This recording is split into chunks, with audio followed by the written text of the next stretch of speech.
Hey guys, Widowmaker here, and welcome to the top 5 guns Infinite Warfare ripped off. Now, before this video starts, I do realize people are gonna say, oh, come on, Call of Duty rips off their old guns every year. And yes, I do realize that. However, this isn't those years. Also, I wasn't really making Call of Duty videos those years. Also, this shouldn't be looked at as a negative thing, because of the fact that this is such a natural occurrence. But who cares about that? Let's just get right into the top 5. The Karma 45. Now, I'm starting this list off with a fairly obvious one, because if you couldn't tell the Karma 45 looks exactly like the Vector, you might legitimately be blind. The Vector is no stranger to Call of Duty games, having appeared in Modern Warfare 2, Modern Warfare 3, Black Ops 2, and Call of Duty Ghosts. The Karma 45 shoots, looks, and feels most like the variant from Call of Duty Ghosts, and is a very versatile submachine gun in Infinite Warfare. However, it is just too glaring not to notice the similarities, and that's why the Karma 45 starts our list at number 5. The Widowmaker.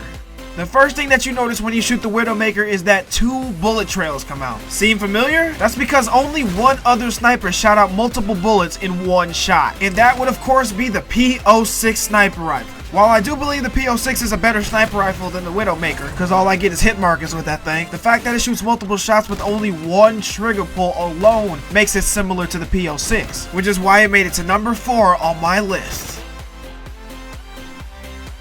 The FHR-40.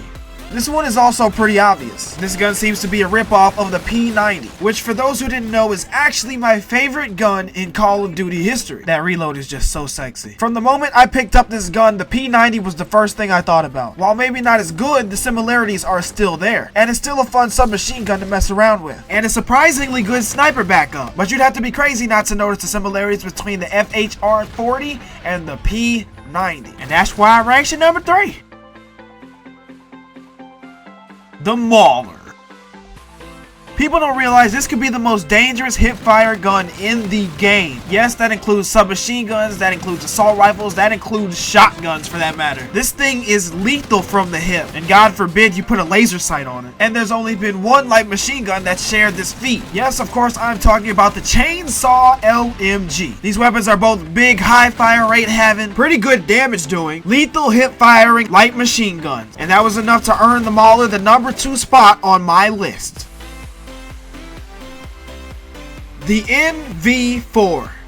A lot of you are probably shocked by this. What the heck, True Smithcraft? Why is the NV4 number 1? Well, I'll tell you. 1, because it's my list. I put the freaking Type 2 on here if I wanted to. Not a lot of people are going to agree with me, but the first thing I thought of when picking up the NV4 was that it felt exactly like using the Commando from Black Ops 1. It shot like it felt like it looked like it, and I couldn't get the comparisons out of my head from the moment I used that gun. Even the iron sights look similar. To me, the 2 guns are extremely similar, and are both all-around very versatile assault rifles. So I went with the number 1 that I thought was extremely similar, however unpredictable, with the NV4. So with that being said, I'd like to thank you guys so much for watching my top 5. Were there any guns that you felt were left out that you think were ripped off from other games? And once again, I'd like to state that this is not a bad thing, and I'm not talking negative about Infinite Warfare for doing this. I am just stating the facts of what I see. It is no big deal. It's nothing that I am mad about. It's nothing anybody else should be mad about. It is just something that I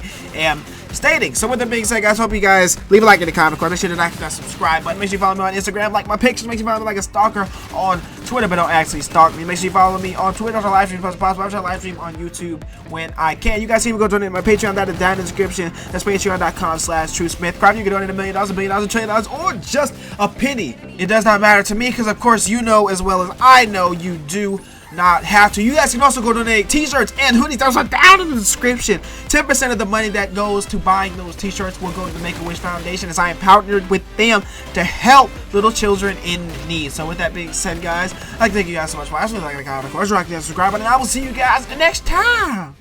Peace out.